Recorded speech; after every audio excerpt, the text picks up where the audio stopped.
Pernah nggak sih, ketika teman healing mau melakukan suatu hal, tiba-tiba muncul pemikiran seperti, nanti kalau mereka ngomongin gimana ya? Kalau mereka ngehujat, gimana ya? Kalau salah, gimana? Hai, kami mentalhealing.id, kami siap membantumu dalam meringankan beban mental dan maksimalkan potensi diri karena kesehatan mentalmu adalah prioritas kami.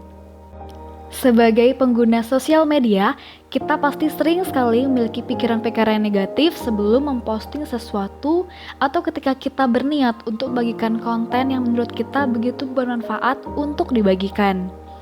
Pikiran-pikiran itu selalu datang seperti sok bijak, sok pinter, pencitraan, dan sebagainya. Apa teman healing pernah berpikir begitu? Alangkah baiknya kita mengubah pikiran itu menjadi semoga dengan ini jadi banyak yang tahu manfaatnya, bisa membantu yang lain dan menambah pengetahuan teman yang lainnya. Sebisa mungkin berusaha membuat teman healing tidak merasa negatif yang berlebihan. Karena apa yang dipikirkan itu merupakan sebuah persepsi dari diri sendiri. Semua yang kita pikir negatif itu belum tentu benar adanya.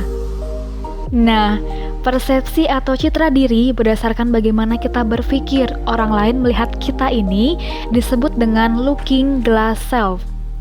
Contohnya, misalkan ada seorang anak yang merasa dirinya dianggap lucu oleh teman-temannya. Self-image lucu ini menyebabkan dia selalu lawak saat di kelas. Atau misalkan saja seorang yang merasa orang lain menganggapnya pintar, maka dia akan bertindak selayaknya orang pintar. Citra diri yang dibentuk dalam proses ini sebenarnya sangat berpengaruh pada interaksi kita dengan orang lain, baik itu dengan orang terdekat, teman, kelompok, maupun masyarakat. Yang menjadi masalah adalah suatu situasi di mana ada perbedaan pandangan tentang citra diri antara orang yang bersangkutan dengan orang-orang di sekitarnya. Misalkan saja, A memiliki image bahwa dia adalah siswa yang aktif dan pintar di kelas hingga memunculkan tindakan sering bertanya kepada guru. Baginya, tingkah laku itu mengukuhkan persepsinya bahwa dia adalah siswa yang aktif dan pintar. Namun, menurut teman-temannya ternyata justru tingkah yang menyebalkan. Terdapat 3 langkah mengapa looking glass self berpengaruh terhadap diri kita. Pertama, kita membayangkan bagaimana kita tampak pada orang lain. Kita melihat sekilas diri kita seperti dalam cermin. Kedua, kita membayangkan bagaimana orang lain menilai penampilan kita. Kita pikir mereka menganggap kita tidak menarik.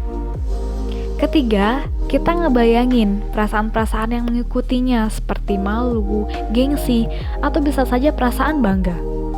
Tentu, looking glass self akan berdampak pada rasa percaya diri kita, kreativitas, penghargaan diri kita, bahkan citra kita di depan orang lain.